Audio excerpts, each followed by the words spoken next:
friends, this is the Mrs. Wolfie from our half-acre homestead, and there's Mr. Wolfie. Today, as you can see by this apparatus, we're going to tap some maple trees. So we'll be back when Papa's ready to tap. Okay, here's two trees we're going to do. We're going to put 2 buckets on this one. You always want to put your spiles on the south side of the tree. Now, for the most part, moss grows on the north side of the tree. So if you're having any doubts about which is the south side of the tree, moss grows on the south side of the tree. No, it doesn't. It grows on the north side where it's dark. This is the south side of the tree. And there's more moss on this side. Don't argue with me.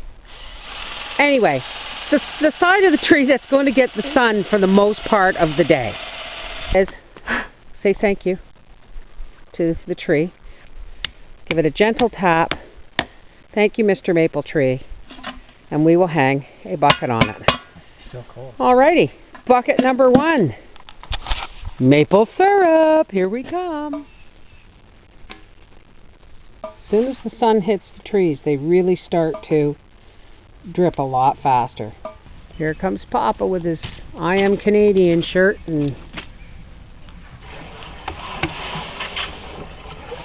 oh yeah. How full is it?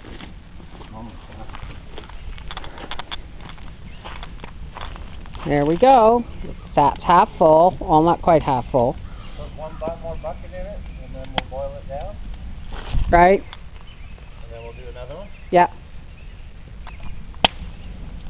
We're going to boil this down in stages. Contrary to popular opinion, a lot of people think that it's okay to boil it down till it starts to color and then add fresh sap. That dilutes it, and it kind of contaminates the thickness of your syrup. So what you want to do is, if you don't have a really big pot, you boil down some to a certain amount or to a certain depth in the pot till it's gaining color. Then you pour that off into another bucket, and then you boil more sap down. And when you get to the point where you've boiled all your sap down to the same thickness, you put that together, and then you cook it down to its final cooking, so that there is no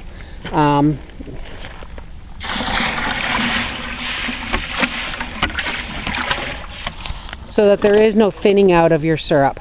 If you make syrup where you thin it out with sap as you go, you keep adding sap after it's boiled down, you're going to have to refrigerate your syrup.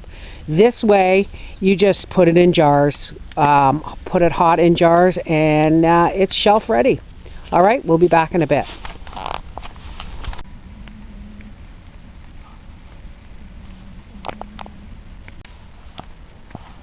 There you go, folks. She's biling. Yard cleanup. Well, half-acre cleanup. Oh, there she's foaming and rolling now.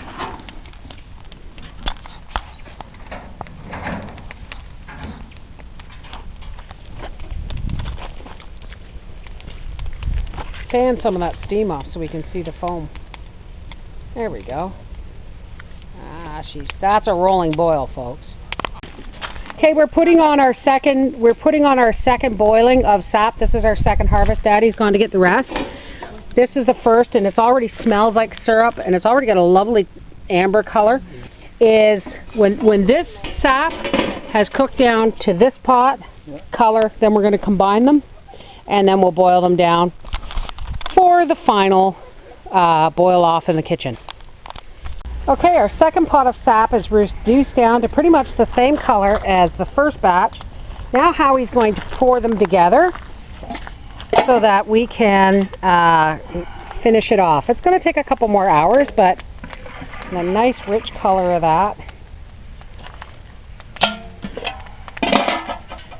See the nice color of that? That's beautiful. You can't add sap to stuff that's already reduced, or you won't get a nice thick proper sugar content of finished product. Over there, if you look real close, if you look real close, is the scourge of the sugar bush, the small child, as she quietly slips between the trees and drinks our sap. Mara! Is the sap good? The sun has creeped across the sky, but we're almost there. Another 40 minutes and we'll be able to finish it off in the house. Woot! We're almost there, folks. Whoops! Look at that lovely color. We're almost there. There it is, folks. Ready to go through its first filtration and then finishing in the house. We've got a stainless steel pot lined with a pillowcase here. Don't burn your belly, dear.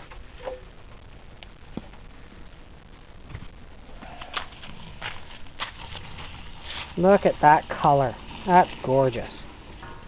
You know, pull that pillowcase out, and we want it to strain through while it's hot so we don't lose syrup in the fabric.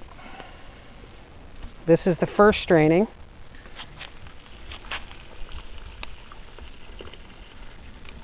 Look at the color. That's gorgeous.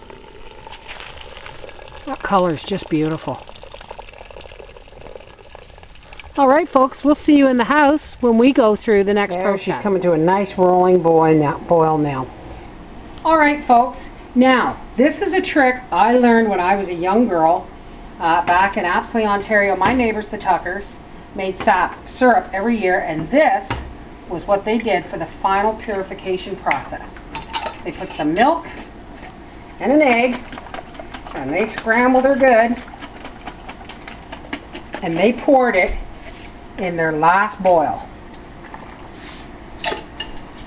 Now what this does is it basically cooks the egg, but in this egg and milk mixture, and I might have put a bit too much milk in there, but what it does is any silt that is in your syrup that didn't come through the filtration process will be lifted out in this egg, and I'm going to,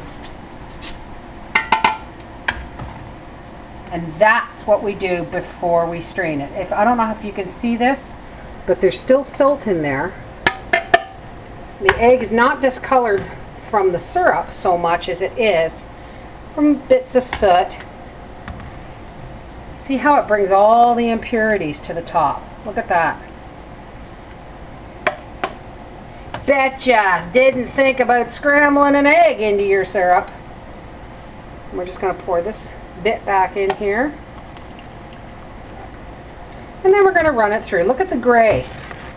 This is the stuff that doesn't get filtered through unless you have like one of those inch thick professional filters. This gray matter is the impurities that were lifted out of the syrup after the first filter. Now we're going to go ahead and we're going to put that through another filter. We'll be right back. Alright, Daddy's going to pour it through the last filter. Alright, now let's lift that pillowcase up and strain it. And just let that drip a little bit. Now it looks really liquidy, folks, but it's hot. You heat up maple syrup, it's going to run like water. Alright, on to the bottling. Alright, folks, here's our cleaned and washed jars. Now, contrary to popular opinion, you don't have to sterilize your jars. They just have to be good and clean and rinsed with boiling water. And you don't even have to have sealing jars, because if you have cooked and evaporated your sap and your syrup properly, it will be shelf stable. And we'll be right back when I have these jars filled up. And there we go. This is the same bottle, one of the bottles I used for my ketchup. You can use old whiskey bottles. I had a neighbor when I was a kid, the same neighbor who showed me how to make maple syrup. He used old whiskey bottles. Look at that. I don't know if you can see that through the light, how nice and clear that is. No silt. Lovely. And there it is, folks. Beautiful. Crystal clear. You can see the light bulb, the shape of the light bulb right through it. There it is. This is the Mrs. Wolfe from our half-acre homestead saying, Canadian maple syrup. Take care.